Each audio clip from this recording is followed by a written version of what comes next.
When I got my first ever ollie, it was just like straight out of the blue. I just kind of tried it and I landed it. That feeling when I landed it was like amazing. And ever since then, I've just wanted to repeat that feeling because it's just the best. The Christmas of 1974, my brother Bob gave me a skateboard, and I could immediately skateboard.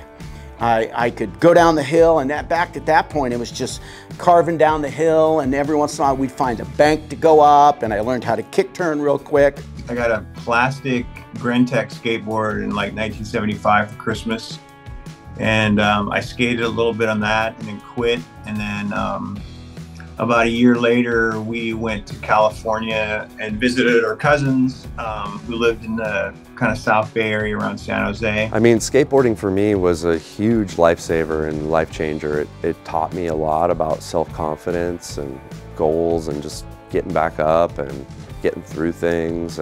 And my cousin had a new skateboard that had the first precision bearings, like in Road Rider 4s. And it was the first skateboard that I'd ridden that was that smooth and turned that well. And we kind of spent the 4 or 5 days that I was there the whole time skateboarding. And then that kind of started me on my way. I saved my money, got a skateboard. My dad helped me build a couple of ramps that summer. Jeff has indoctrinated me to be a Montana Pool Service team member, which I'm honored. Missoula Park and Rec approached me saying they had property to put a skateboard park in if I could help.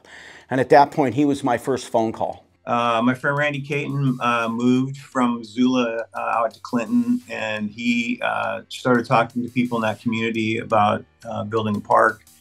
I sort of offered Randy kind of the same thing, sort of matching funds. Montana Skate Park Association got super involved with that one. For the Clinton Skate Park, the MSA contributed to some of the funding. We gave them $50,000 for just the overall construction of the park. Within 24 hours, I had $150,000 and people to build it. So that really took a lot of that really swept away a lot of the obstacles involved in putting like something this in the ground. And we were on our way, and within 10 months, we had a park in the ground for Clinton. Yeah, we were up at 10,000.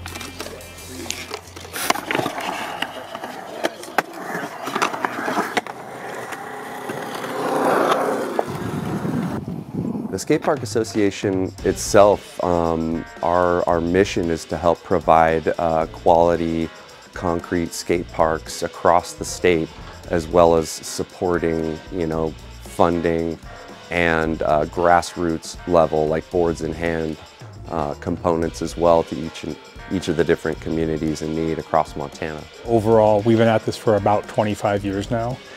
And one of my favorite things overall with the MSA is that I get to work on betterment of skateboarding in my home state with 2 of my friends that I've known since kindergarten or high school.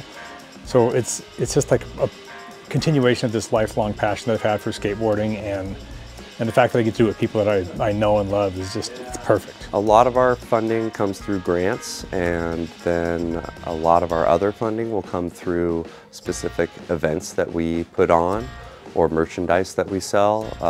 Like for example, last year we did the Madness in the Mountains. Last summer, the summer of 2023, we were kind of looking for a new and fun and never been done before kind of event. We knew we wanted to tie in a fundraising component to it. But we really had this thought that we wanted to start bringing together the people that exist in all these small towns way out far east Montana or the northwest corner of Montana, places that we don't get to all that often, but they have a little skate scene. So we wanted to try to start fostering that scene. So we created the first ever statewide skateboard scavenger hunt. That's the cool stuff. Is like you build a park, but then there has to be some follow up, and I think anytime you can just sort of spike the energy up, in that way, that's a huge thing. I think we launched with 150 some missions that they had to go accomplish, and for each mission they would get points, and then person who at the end of the summer got the most points won prizes and trophies and cash. And yeah, it was super fun, and it brought the people together from all over the state. And it was super rewarding to see the number of people who got involved and the stuff they did.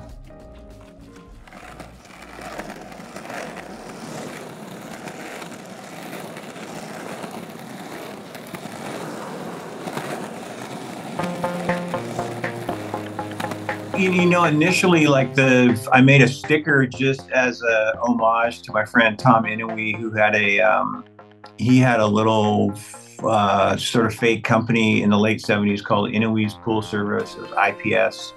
Within a couple of years, they started working on trying to get the Missoula skate park built, and I kind of jumped in with those guys with Chris Bacon and Ross Peterson and that crew. From what I understand, the park in Missoula was a $500,000 park that turned into $750,000. And then it just kind of started to snowball a little bit. Then there was just that there was a few other parks being built. Kalispell got built. They added on to Helen. My friend Pete was kind of spearheading that, so I helped out a little bit there.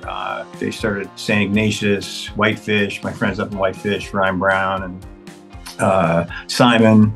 And those guys were building that park. He likes to put them in small communities because there's less bureaucracy. 8-9 years ago when we built Browning, that was when it came, that was when MPS sort of turned from being just a sticker and a couple of t-shirts, and it sort of turned into like, I created a foundation out of it. It's been really cool.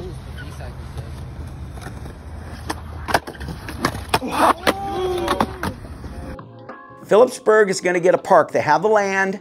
They have a group of people who are interested in raising the money, but they're at square one, which is a good place to be if you have the enthusiasm. You have to have people who want to stick around for the 2 years to 3 years it can possibly take. Right now, our plan with Madness in the Mountains is to keep it going year after year after year. It does take a lot of work to create all the stuff that goes into launching it every year. Then it's a lot of time and effort to sustain the effort over the course of a summer when, you know, of course, we want to be out having fun ourselves. So it's kind of hard to monitor everything you need to monitor. But we'll find a way forward for it, for sure. There's a goal. It's to make Montana like the coolest destination place to skateboard. We're also going to be working with Columbia Falls this summer, which is going to be pretty fun. We've been working with the Flathead reservations a whole bunch. So yeah, there's a lot. Bro. I would say for people who aren't super confident in skateboarding or haven't tried skateboarding at all, I would tell them to... Man, like just get on a board and push it a couple of times and like find a little hill or...